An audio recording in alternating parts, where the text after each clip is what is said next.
Hello, everyone. If you haven't heard about Anchor, it's the easiest way to make a podcast. Let me explain. Number one, it's totally free. They also have creation tools that allow you to edit your podcast from your phone or your computer. How convenient is that? Anchor will also distribute your podcast for you, so it can be heard on Spotify, Apple Podcast, and many, many more. So, what are you waiting for? You can also make money with no minimum listenership. It's time to get started. Kingya Speaks podcast is a powerful and indispensable show that is essential to our ongoing cultural dialogue. Listen in as he shines the light on social, economic, and criminal brutality that plagues blacks in America. Kingya Speaks is a full-circle discussion that examines the origins, applications, and solutions to these relationship problems. Here are his nuggets of wisdom on how to cope and fight back. Now let's jump into your favorite podcast. Welcome to another week of the Kingya Speaks show. Happy Juneteenth, beloved elder, brother, friend, comrade, soldier, Brother Kwame SunHorse will be joining us on this evening's show as we talk about Juneteenth. June 19th, 1965 commemorates Juneteenth, the oldest U.S. celebration of the end of slavery. Some call it Emancipation Day. On this day in history, Major General Gordon Granger told slaves of their emancipation. President Abraham Lincoln issued the Emancipation Proclamation on January 1st, 1863. Quote, "The people of Texas are informed that in accordance with a proclamation from the executives of the United States, all slaves are free. This involves an absolute equality of rights and rights of property between former masters and slaves, and the connection heretofore existing between them becomes that between employer and hired laborer," end of quote. Granger read to slaves in Galveston, Texas. However, slaves did not get that information until 2 years after Lincoln declared all enslaved people free. Our ancestors struggled with systemic racism and injustice. Is this a time for blacks in America to celebrate? The plague of systemic racism and injustice has lasted for 150 years after the proclamation. Please take a few moments and remember the names of our black men, women, and children murdered by police and victims of intra-racism around the world. In America, we have witnessed rogue cops that consistently murder blacks in our community with no remorse. For blacks in America, Juneteenth should reflect freedom, unity within our communities, rejoicing, unflawed educational opportunities, strengthened family relationships, celebrations, and other achievements. Unfortunately, black men, black women, and our children fall victim to police brutality almost daily. We must unite and continue to fight for our freedom across America. All around the world, people are watching and waiting. Remember the sacrifices our ancestors made. Fight for freedom. Fight for justice. Fight for humanity. Fight for human rights. Brother Kwame, how are you? Welcome to the show. I'm grateful. And I certainly appreciate having you as a guest speaker for this evening as we talk about Juneteenth, as we talk about the Overground Railroad. I was introducing you, and you got quite a few titles, elder, brother, friend, comrade, soldier, someone who was in this fight for justice and humanity. We certainly appreciate and admire the work that you were doing in our community and around the world. Well, and I love you for that introduction. And my name is Kwame SunHorse. I live here in Georgia. And I'm a spiritual helper because the Creator is a healer.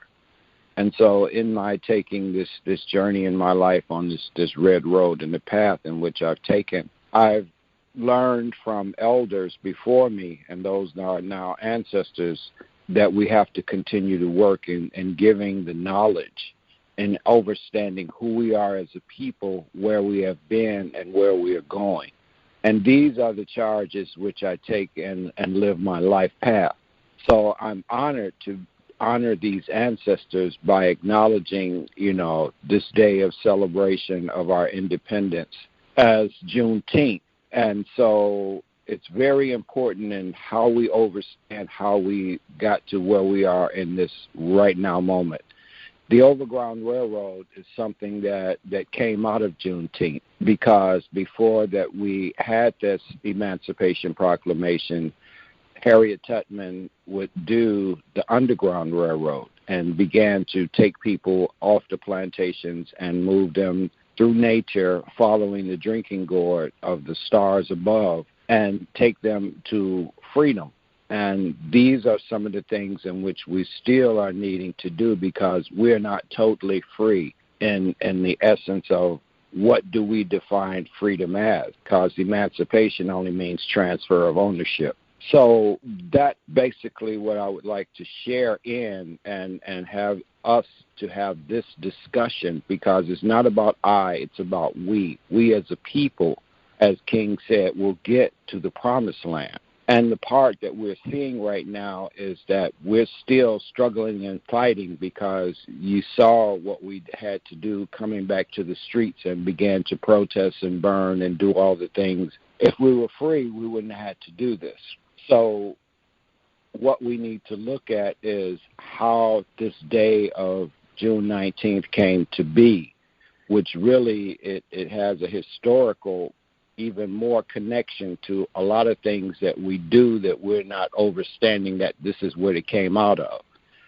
And I think that's about my introduction. So anything else, Kingya, that you before I began to disseminate some information? No, brother. I think that we've definitely laid down the foundation for our listeners. So I think that this would definitely be an appropriate time to go ahead and begin taking our listeners to the journey. All right, and I appreciate love it. Thank us. General Granger gave an executive order on June 19th, 1865, on the balcony of Asheville Plantation. And he read this order, which was 2.5 years before, in 1863, January the 1st, was when the Emancipation Proclamation was done. And for the Christian people, the thing that, we have to look at something that came out of this was called, people at church that do a lot of church and praying in church, was called the Watch Night. And the Watch Night was done December 31st, 1862, and the people went in the North, went to the Africans there, went to church, and they began to pray, because they knew at midnight that we were all going to be emancipated. And so that began the process of them really beginning to gather together to acknowledge that they were now going to be free from chattel slavery. So the watch night was one way in which we did, but also is that on December 31st, every year is when the star Sirius is if you go outside at 11:59, it's directly overhead. What we're looking at is what we call our alchemy or astronomy. And what we're seeing is how these things interact, as above, so below. And so with that being that date on December 31st, 1862, that began the process of our gaining ourselves, because this country was formed on July 4th, 1776. And if you understand the astronomy, is that on July 4th, every year, the sun and Sirius rise together in the east. And that's why they established their power in establishing Washington, D.C. by laying the cornerstone in the alignment with what was going on in the heaven. Fast forward to 1865. And in that 2.5 years, as they went across the country and began to tell the people in chattel that they were free, the thing was that in them being able to now acknowledge and start beginning to begin to try to find their loved ones and their family, they began to search, and that in essence caused the celebrations of when they did find their family, they were able to do a reunion. And this is something that we do today and that we have family reunions. This is where that derived from, because those families that had been sold off, the children, the mothers, the fathers, we went and we found our families. And when we found the families with other families that were there in celebration, we had a family reunion. And this is part of what the family reunion came from. And these are part of the things in which we still do today. Moving on and getting to Texas, because in Texas, at Ashtonville Plantation, when he read the Executive Order number 3, in which the people the following year in 1866 began to have their festivities of celebration of freedom and being able to barbecue, being able to make their red velvet cake, celebrate with red soda, the things in which represented for them their freedom and being able to control and have some part of their lives back. And so Texas was the centering point of that. And then it went as far as to Oklahoma and Minnesota, that it went up. And people in their search for their families would take and do that family reunion and celebrate on that day, Juneteenth, because that was the last captives that were freed. So that became a day in which we all recognized as Africans descendants that this is what we needed to celebrate, because when 1776, that was we were still in chattel. And very much so, because the signers of that Declaration of Independence in 1776, all but Benjamin Franklin, owned chattel. And so we couldn't have been freed and celebrate and have that. And this is where the great speech that Frederick Douglass gave about, he was an abolitionist that gave the speech on the 4th of July. And even to the part where at the end of his speech, he talks about bending a knee and honoring that. And we look at, just what happened with the part of dealing with a knee. A knee is symbolic in kneeling to something, because those people in the church that I spoke about on that 1862, they were kneeling and praying to be free. But then we had the incident that just now, I'm not going to go forward, but I'm going to tie in what George Floyd represented as far as what Juneteenth and what all this is doing. So as we go on, it became a holiday. But what happened is the people began to be free in Texas, and they began to do what? They began to buy land, own property, and do it. And what happened was in 1872, there was a brother that was a slave and got free. His name was Jack Yates.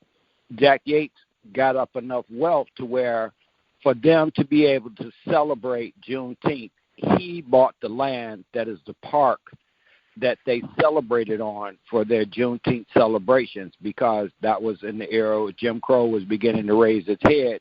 So we had to have our own land to do our own celebration. So in him obtaining this land, it was called Emancipation Park, which is in the area of the 3rd Ward. And to this day, it's still there, and it's part of UNESCO saying that this is a historical place, and that this is one of the first parks that were owned by us. So Jack Yates being that and being historical, that they turned around, moving fast forward, Jack Yates, they named a high school after him. And in that high school in the 3rd Ward was where George Floyd went to high school in Houston before he moved to Minnesota. And so in him tying that together, moving into Minnesota, we know what happened, but I'll come back to it. Because what happened in the essence of being there in Missouri, Kingya, and you are on a very pivotal part of geography, because what happened with Dred Scott went to Minnesota with his wife and 2 children, and he was freed. And he in turn came back to Missouri, and he petitioned for his freedom. And this is what became what was called the Dred Scott decision, where Judge Taney says, the white man has he said that the Negro has no rights in which the white man has to respect. that was the Supreme Court Justice